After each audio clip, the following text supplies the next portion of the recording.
bites under the chin, too. Cool animals. A wonderful natural alarm clock, but we've got work to do, so Churchill, if you want to hang here, that's fine, but please don't make a mess. You gonna be a good boy? All right. We're back on the trail of Inverness with Joe and Matt. We've already darted a pauper in the clan called Combat, and now it's time for us to find the Princess Inverness. You see, it's very important for Joe to find out who her father is, and he'll do that by examining her DNA. This will help him assess how social dominance is passed down through the generations. Matt, when you get a chance, turn left. You want to go up and then around here. Exactly, right over there. Well, guys, look at this. We've got lionesses right here. And they've made their way onto the Mara River clan. Now, because both lions and spotted hyenas share the same table, i.e. this grassland savanna, eating many of the same things, there is competition between the two. And if a lion has a chance, it will often take a hyena. Not so far over there are those very important cubs. Inverness and her sister, the future leaders of the Mara River clan.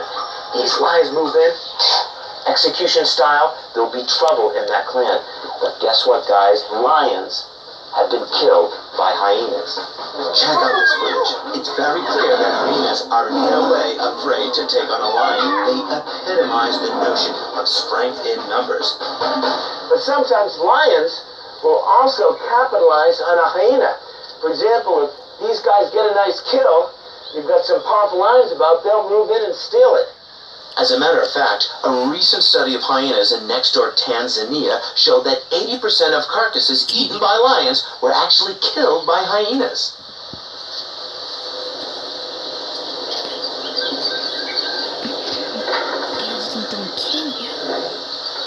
That's right there. See? That's Inverness on the right. This is the closest we've gotten to her all day. Every time we approach, she seems to want to move off. There she goes.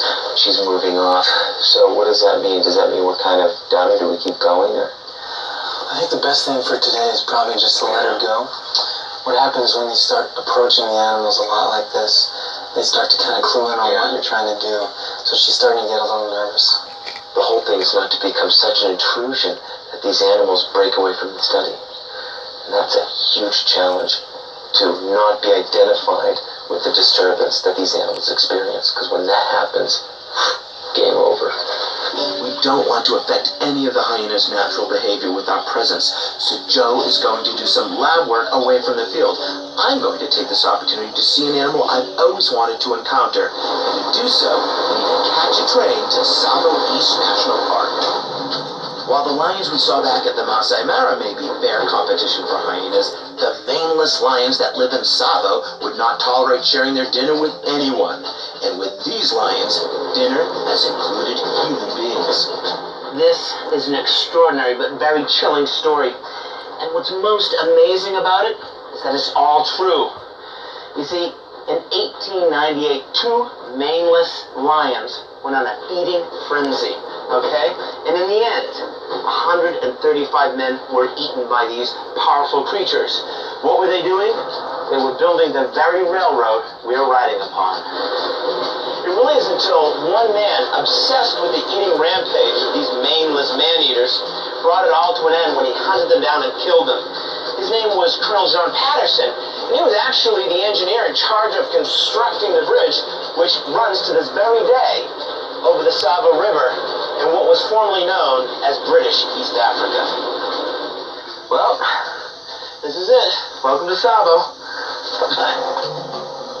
Well, guys, this is the very bridge which Patterson and his crew constructed in 1898. Essentially, the source of all the trouble. Over 300 men worked at this site, of which 27 were eaten by lions out of the total 135 across this great project. But right now, I want to show you the sites where these workers were camping. Try to imagine what it was like camping out here in the wilderness 100 years ago.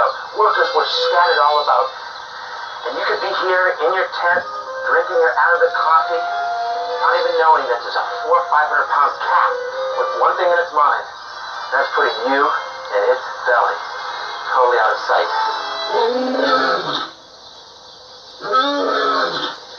And that is a roar of a lion. In this case, most likely a descendant of one of the great man-eaters of Patterson days. So let's move on here.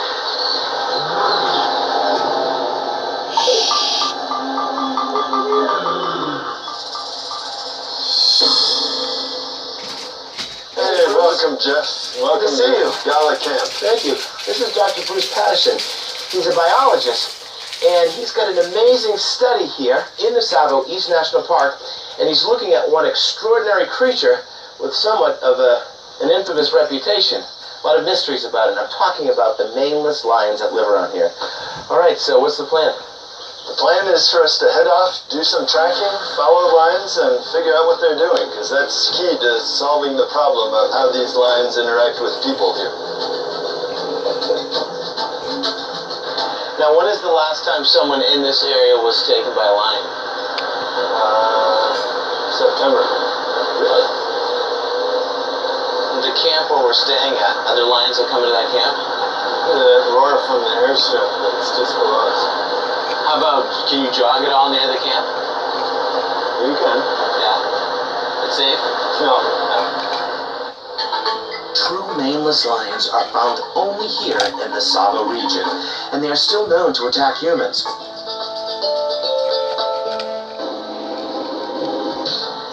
Zoologist Bruce Patterson has studied these feared predators for 5 years, and he's trying to understand their aggressive nature. One lion in his study has a tracking collar, and we're trying to pick up its signal with this antenna. Unfortunately, it appears that we're not picking up a signal, but Bruce has a trick up his sleeve that has worked well in the past. So what's the next phase?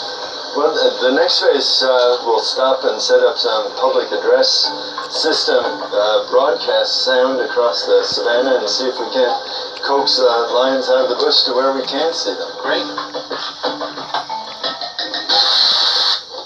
Let's see what we have in call-in tape. We'll turn on the sound.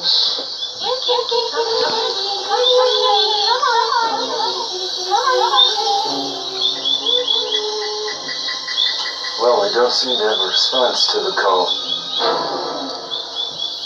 This is the tape of a baby buffalo. Cool. That was calling to his mother.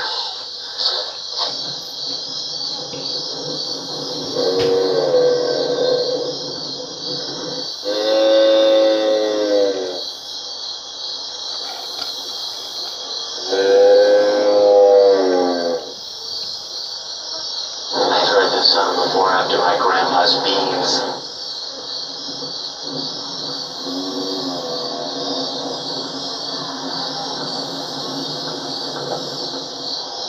So what's this coming up next? This is spotted hyenas at a kill site. Hyena at a kill site. Again, an important element to our experience here. Reminds me of a couple experiences in College.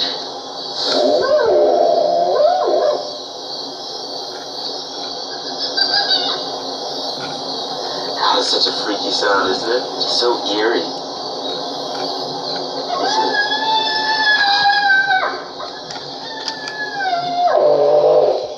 Shh, keep it down. You're gonna wake my roommate up.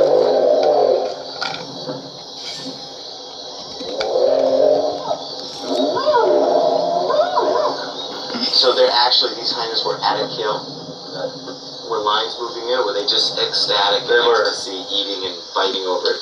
That's a solicitation move, I think, calling in the rest of the clan.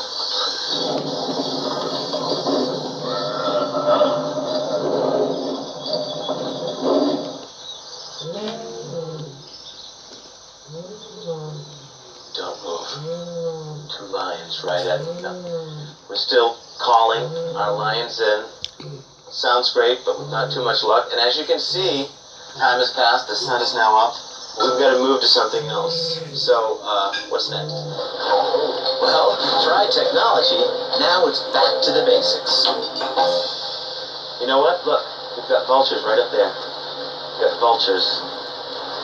This could be a good sign. We've got some vultures vol-planing up there in that hot breeze. And usually that means there's something dead and stinky beneath them. John, just creep up forward.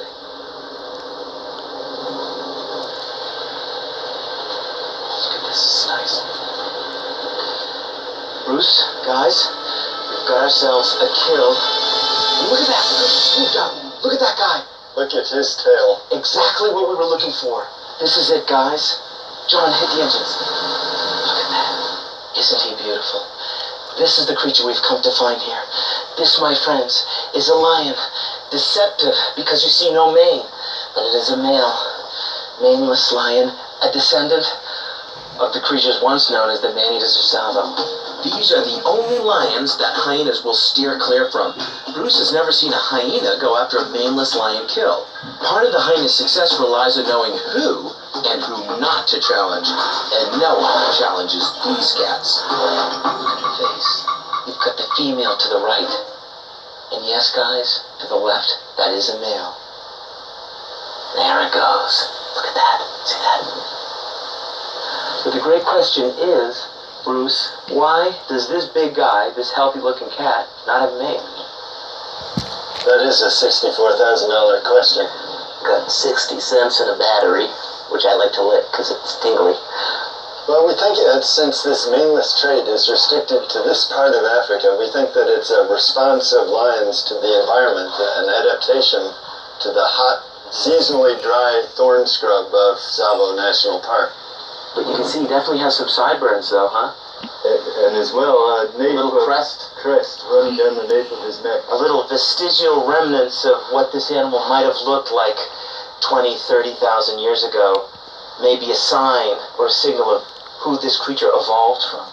What Bruce, his team, and other scientists have discovered, in fact, that this animal is very viable, very successful. They're making lots of babies. And guess what, guys? In other parts of Africa, you might have 2, sometimes 4 pride leaders. But here, these maneless males, they do it all by themselves. They have the prize all to themselves, don't they?